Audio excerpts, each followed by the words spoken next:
नमस्कार, राजस्थान समाचार में आप सभी का स्वागत है। मैं हूं आपके साथ प्रज्ञा मिश्रा। बुलेटिन की शुरुआत करेंगे बड़ी और अहम खबर के साथ। तो सबसे पहले बात कर लेते हैं।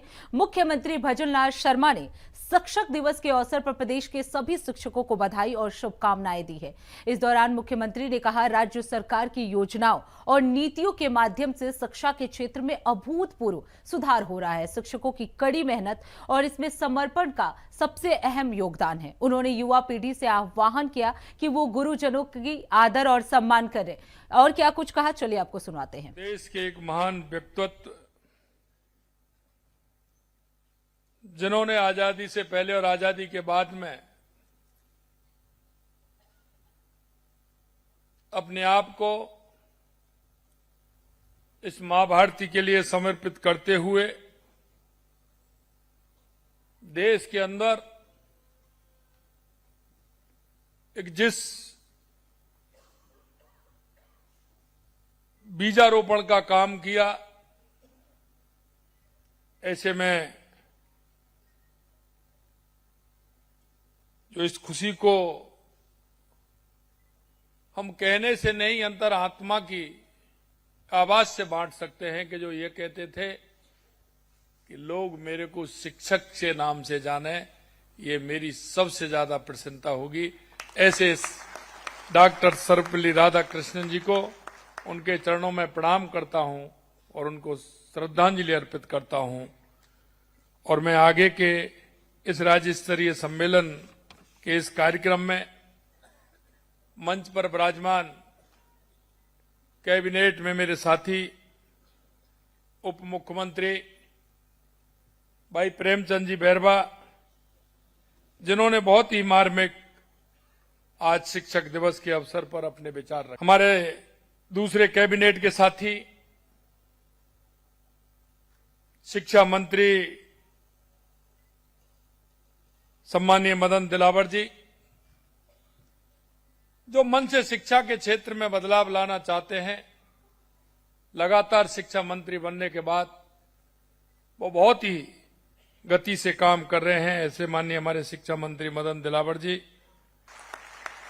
शासन सचिव स्कूल शिक्षा एवं पुस्तकालय विभाग कृष्ण कोडाल जी, आयुक्त mid day meal बिस्मोन Sharma ji, राज्य परियोजना निदेशक आयुक्त राजस्थान स्कूल शिक्षा परिषद अनुपमा जोरवाल जी, संयुक्त शासन सचिव शिक्षा मनीष गोयल जी, निदेशक माध्यमिक एवं प्रारंभिक शिक्षा सीताराम जाट जी, निदेशक राजस्थान राज्य शैक्षिक अनुसंधान एवं प्रशिक्षण परिषद श्वेता फगड़िया जी, और हमारे बीच में सेवा भारती से आए सम्मानीय मूलचंद जी भाई साहब, माननीय करण सिंह जी जो किसान संघ से आए हैं, और मेरे सामने बैठे वो सभी शिक्षक जो आज मेरा सौभाग्य है कि उनको सम्मान करने का अवसर मुझे मिला है।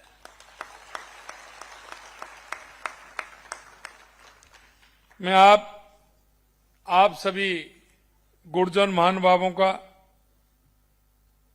सभी सज्जनों का, देवियों का आज के इस कार्यक्रम में बहुत बहुत स्वागत करता हूं, अभिनंदन करता हूं। आप सभी को मैं प्रणाम करता हूं। शिक्षक दिवस के इस पावन अवसर पर राज्य स्तरीय शिक्षक सम्मान समारोह आप सभी के बीच में मैं उपस्थित होकर अपने आप को गौरवान्वित महसूस कर रहा हूं। यह दिन केवल एक उत्सव नहीं बल्कि उन शिक्षकों के प्रति कृतज्ञता का दिन है जो समाज का भविष्य गढ़ते हैं। मेरे प्यारे भाई बहनों, में शिक्षा का वास्तविक उद्देश्य केवल जानकारियां जुटाना नहीं बल्कि व्यक्ति का संपूर्ण विकास करना है। शिक्षा मनुष्य और समाज का निर्माण करने वाली शक्ति है, और आज मैं कह सकता हूं उस शक्ति के भाग आप सभी मेरे सामने बैठे। हमारे शास्त्रों में एवं संस्कारों में कहा जाता है, ब्रह्मा गुरु विष्णु गुरुदेवो महेश्वरा गुरु साक्षात परम ब्रह्म तस्मै श्री गुरुवे नमः। ये कोई वाक्य नहीं है, श्लोक नहीं है संस्कृत का, ये हमारी आत्मा है। ये हमारे देश को, समाज को दिशा देने का आधार है। आप अगर मन में विचार करोगे, गुरु भी गुरुओं ने ही बनाया है।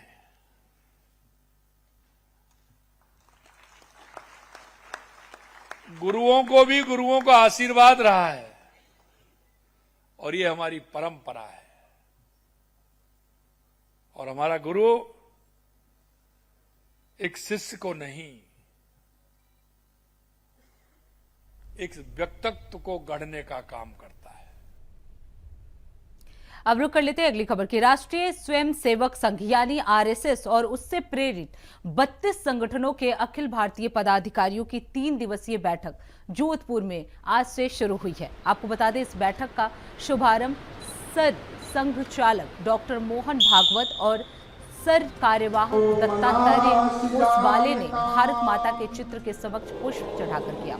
आपको बता दें, ये बैठक 5 से 7 सितंबर तक आयोजित की जा रही है, जिसमें 32 संघ से जुड़े संगठनों के शीर्ष पदाधिकारी भाग ले रहे हैं। बैठक के पहले सत्र में वर्तमान सामाजिक, सांस्कृतिक और राष्ट्रीय विषयों पर चर्चा की जाएगी। साथ ही आगामी कार्य योजनाओं पर भी मंथन शुरू हो जाएगा। आपको बता दें, इस बैठक का उद्देश्य संगठनों के समन्वय को मजबूत करना, राष्ट्रीय जीवन के विभिन्न क्षेत्रों में संघ की भूमिका को और प्रभावी बनाना और इसके साथ ही सामाजिक सरोकारों पर साझा रणनीति तैयार करना है।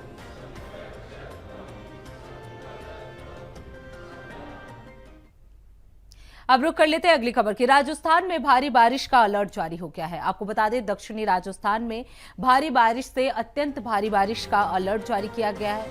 आपको बता दें, मध्य प्रदेश के ऊपर बना low pressure area well mark low pressure area में तब्दील हो चुका है। Well mark low pressure area वर्तमान में उत्तर पश्चिम मध्य प्रदेश और पूर्वी राजस्थान के ऊपर मौजूद है। वहीं आगामी 48 घंटों में पश्चिम उत्तर दिशा में आगे बढ़ने की संभावना जो है वो जताई जा रही है। लो प्रेशर 7 सितंबर की सुबह तक दक्षिणी राजस्थान और उससे सटे उत्तरी गुजरात पर डिप्रेशन में तब्दील हो जाएगा। नए वेदर सिस्टम से उदयपुर, कोटा, अजमेर और जोधपुर संभाग में 3 से 4 दिन भारी बारिश होगी। इस दौरान उदयपुर संभाग में कहीं कहीं अत्यंत भारी बारिश की होने की भी संभावना जताई जा रही है। इसके साथ ही आपको बता दें, भरतपुर, जयपुर, बीकानेर संभाग में मध्यम से तेज बारिश होने की संभावना जताई जा रही है।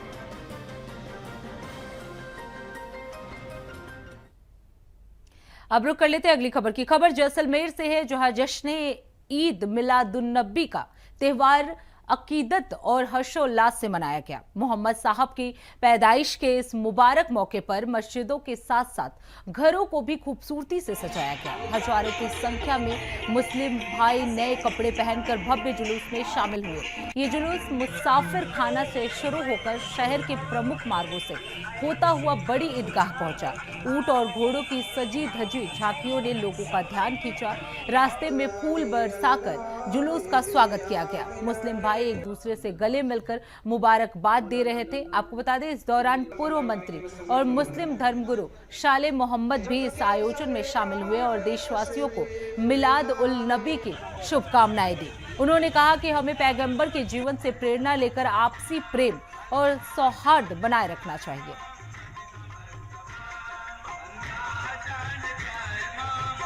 मैं सैयद सुहेल अहमद हूँ। खानवादा सैयद पीर सैयद यासीन अली साहब से हुजूर सल्लल्लाहु अलैहि वसल्लम जो हमारे आखिरी नबी हैं, उनकी 25वीं पुश्त, उनसे हुजूर गौस पाक से मेरी 25वीं पुश्त पे मेरा सिलसिला मिलता है। तो मैं जो है हुजूर की औलाद हूँ और वहीं से मेरा सिलसिला मिलता है। आज हमने मुल्क में अमन और चैन की दुआ मांगी है कि हम लोग आपस में जो इतने फसादात वगैरह हो रहे हैं, ये सब एजुकेशन की बिना के ऊपर हो रहे हैं कि हम लोगों के पास में जो कर रहे हैं, उन लोगों के पास में एजुकेशन नहीं है। उसकी वजह से ये सारा मामला हो रहे हैं। अगर हम आज एजुकेशन को तरजीह दें और हम लोग पढ़ाई करें अच्छी से, चाहे वो दीनी हो, दुनियावी हो, हर तरह की पढ़ाइयाँ हों, तो हम लोग पढ़ाई करें तो इंशाअल्लाह उल अज़ीज़ हम सब में जैसी पहले हम लोगों की हमारी एक गंगा जमुना संस्कृति थी, वैसी ही आज भी कायम हो सकती है। और हम आज भी पहले की तरह इत्तेफाक के साथ आपस में मिल के भाईचारे से रह सकते हैं। इस मौके पे तमाम प्रदेशवासियों को, देशवासियों को बहुत बहुत मुबारकबाद देता हूं कि आज के दिन जिस प्रकार से जो हमेशा की तरह जैसलमेर ज़िले में एक जुलूस के साथ में तमाम लोग इकट्ठे होकर के जो जलसा करते हैं, तो आज आप देख रहे हैं कि पूरे जुलूस के अंदर पूरे ज़िले के लोग इकट्ठे भी हुए और तमाम 36 कौम के लोगों ने पुष्प वर्षा भी की उनका वेलकम किया, उनका स्वागत किया। मैं उनको भी धन्यवाद देता हूँ, शुक्रिया अदा करता हूँ। शांतिपूर्वक हमारा ये जुलूस रहा और एक खुशी का दिन था। और जो हमारे नबी करीम सल्लल्लाहु अलैहि वसल्लम का जो संदेश था पूरी दुनिया के अंदर, कि आपस में भाईचारा, आपस में सद्भावना, आपस में स्वार्थ बना रहे, वो संदेश पूरी दुनिया के अंदर बहुत बड़ा संदेश है। इसलिए आज के इस ज़माने के अंदर भी समय के अनुसार हमें ज़रूरत है कि हमारे देश के अंदर भाईचारा बना रहे, आपसी प्रेम बना रहे, आपसी स्वार्थ बना रहे, सद्भावना बनी रहे। उनके रास्ते पे चल करके हमें उससे प्रेरणा लेनी चाहिए। उन्होंने उस समय भी जो बेटियों के साथ जुल्म होते थे, उस समय आवाज़ उठाई थी और लोगों को सच के रास्ते पे चलने कहा था और संदेश दिया था कि सच रास्ते चलो, झूठ ना बोलें। और एक 5 व्यक्ति मुसलमान नमाज़ पढ़ता है, वो 5 व्यक्ति नमाज़ बन करके सबका साथ में सहयोग करें। अब रुक कर लेते हैं अगली खबर की। नागौर जिले में ईद मिलादुन्नबी धूमधाम से मनाई जा रही है। इस मौके पर जुलूस ए मोहम्मदी निकाला गया। आपको बता दें, जुलूस को शहर काजी मिराज उस्मानी सहित अंजुमन कमेटी के सदस्यों ने लाहौर पूरा पहुंचने पर स्वागत किया। जुलूस नागौर शहर के गांधी चौक से शुरू होकर लाहौर पूरा गांधी चौक होते हुए दरगाह सूफी हमीदुद्दीनी नागौरी दरगाह तक पहुंचा। इस दौरान जुलूस में युवा, महिलाएं और बच्चे हाथों में धार्मिक और राष्ट्रीय झंडे लेकर शामिल हुए। आपको बता दें, जुलूस के साथ डीजे पर धार्मिक गाने भी बज रहे हैं। वहीं मस्जिदों, मदरसों में कार्यक्रमों का दौर जो है वो लगातार जारी है। दरगाह में देश में अमन, शांति और आपसी भाईचारे का दुआ मांगा जा रहा है।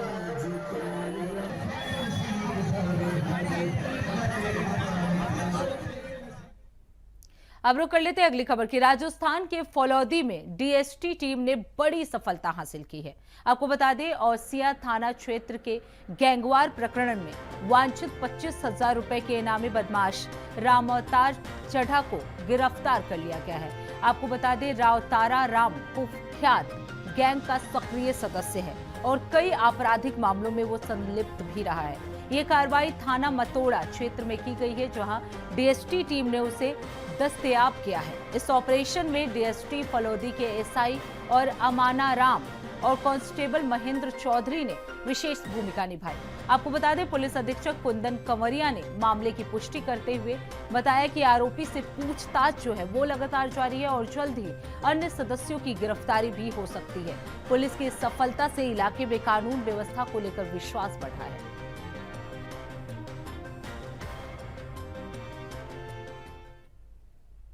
अब रुक कर लेते हैं अगली खबर की। खबर अजमेर के बोराज गांव से है, जहां तालाब की पाल टूट गई है, जिससे आसपास की कॉलोनियों में पानी भर गया और हालात जो है वो बिगड़ते चले गए हैं। वहीं प्रशासन ने एहतियातन कुछ मकान खाली करा दिए हैं, लेकिन रात में पाल टूटने के बाद अचानक हालात और ज्यादा भयावह हो गए। वहीं पानी के तेज बहाव में कई घर पूरी तरह से जलमग्न हो गए हैं और लोगों को रात भर छतों पर रहकर गुजारना पड़ा। स्थिति बिगड़ने पर प्रशासन ने तत्काल रेस्क्यू ऑपरेशन शुरू कर दिया है, जहां सिविल डिफेंस, एसआरएफ सहित कई बचाव टीमें मौके पर पहुंचकर प्रभावित लोगों को सुरक्षित स्थानों पर ले जाने में जुट गई है। बावजूद इसके स्थानीय लोग प्रशासन की लापरवाही पर नाराजगी जताते हुए जिला प्रशासन हाय हाय के नारे लगाने लगे हैं और ग्रामीणों का आरोप है कि तालाब की पाल की मरम्मत और देखभाल पर प्रशासन ने समय रहते ध्यान नहीं दिया, जिसका नतीजा आज पूरे इलाके को भारी मुश्किलों से झेलनी पड़ रही है। हालांकि राहत और बचाव कार्य अभी भी जारी है।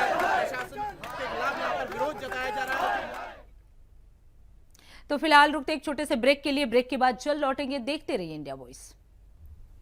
तो ब्रेक के बाद एक बार फिर आप सभी का स्वागत है। रुक कर लेते हैं खबरों की ओर। श्री माधोपुर से बड़ी लापरवाही की खबर सामने आई है।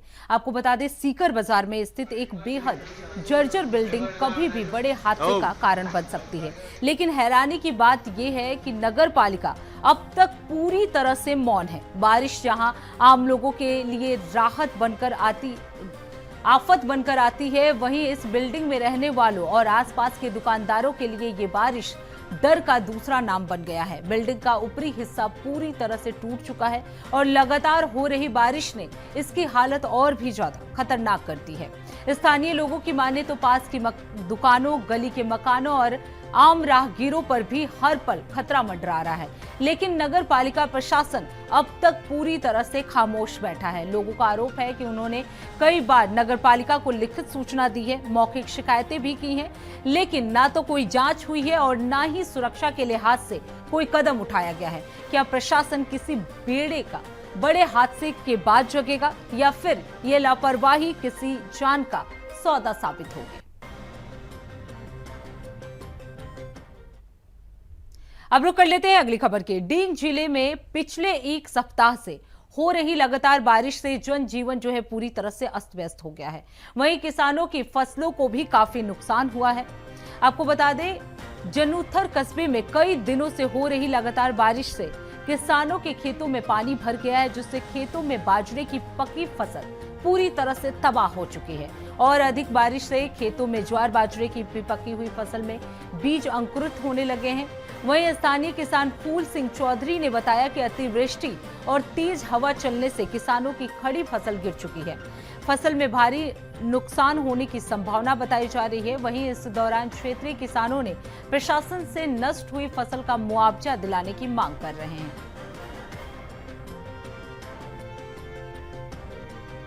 हमारे ये डीग के जिले के तहसील में जो हमारी ये ग्रामीण अंचल है, उसमें बाजरे ज्वार की फसल, बाजरा भयंकर मात्रा में था, जो इस बार लगातार 4 दिन से बरसात हो रही है। बाजरे तेज हवा के कारण नीचे गिर गया है, बाली उग आई हैं। इनके लिए सरकार द्वारा हम मांग करते हैं कि इनकी गिरदावरी रिपोर्ट करवा करके उचित मुआवजे की व्यवस्था करवाने की कृपा करें। अब रुक कर लेते हैं अगली खबर की। खबर नसीराबाद से है, जहां गांधी चौक पर एक शाम खाटू वाले के नाम वार्षिक भजन संध्या का आयोजन किया गया। इस आयोजन में खाटू श्याम बाबा के भक्तों की भारी भीड़ उमड़ी और पूरा गांधी चौक भक्ति रस में सरोबार हो गया। आपको बता दें, कार्यक्रम में कलाकारों ने भजनों की प्रस्तुति दी। भजन संध्या के दौरान भक्ति संगम देखने को मिला। शहरवासियों के लिए ये शाम केवल एक सांस्कृतिक कार्यक्रम नहीं, बल्कि आस्था और आध्यात्म से जुड़ा पावन अवसर बन गया।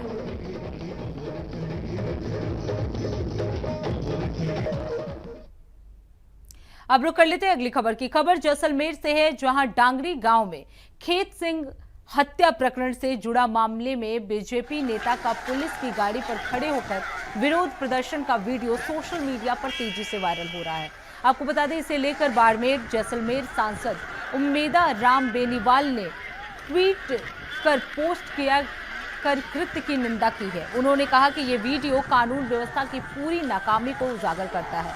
सत्ता पक्ष के लोग ही कानून का मजाक बना रहे हैं और पुलिस मूक दर्शक बनकर बैठी हुई है। बीजेपी नेता के प्रदर्शन का ये वीडियो वायरल होने पर बेनीवाल ने ये निंदा की है। एक्स पर पोस्ट कर उन्होंने इस कृत्य का निंदा किया है।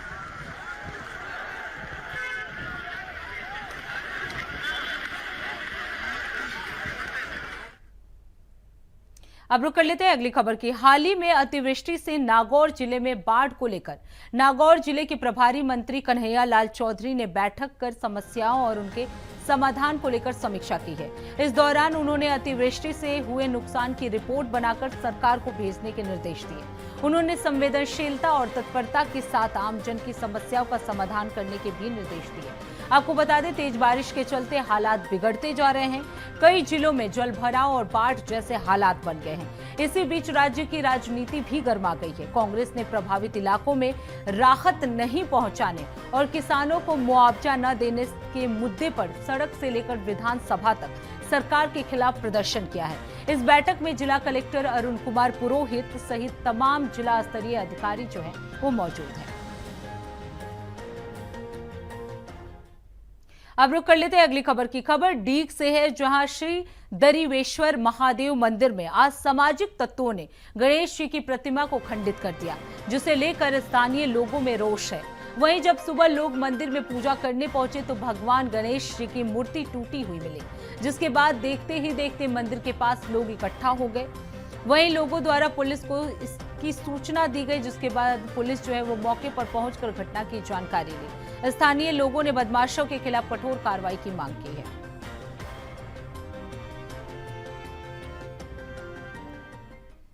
अब रुक कर लेते हैं अगली खबर की खबर नागौर से है, जहां माली संस्थान के 3 गांव नागौर के अध्यक्ष कृपा राम देवड़ा ने कोतवाली थाने में रिपोर्ट दर्ज करवाई है, जिसमें संस्थान के पूर्व अध्यक्ष रामस्वरूप पंवार, कोषाध्यक्ष टिकम चंद कछवाहा और सचिव राम कुमार के खिलाफ लाखों रुपए के गबन का आरोप लगाया गया है। आपको बता दें, रिपोर्ट में बताया गया है कि इन पदाधिकारियों ने संस्था की आय और राशि का गलत उपयोग किया है और करोड़ों रुपए के हड़प लिए हैं।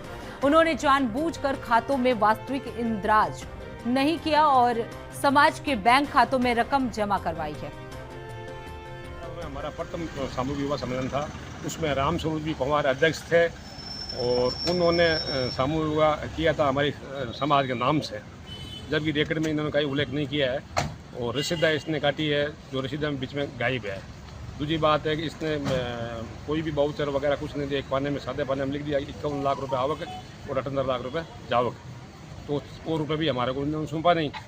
तो हमने एक जांच कमेटी बनाई समाज से और फिर लोगों ने पर सलाह मशवरा किया कि भाई ये कैसे क्या करें, बताओ। वो तो मान नहीं रहा है। वो लोगों हमारी कार्यकर्ता ने, हमारे लोगों ने जो समाज के थे मौजूद, अब नहीं मानता तो समाज के साथ अगर अन्याय करता है, समाज के साथ एक नहीं बचता, उसके खिलाफ कार्रवाई होनी चाहिए।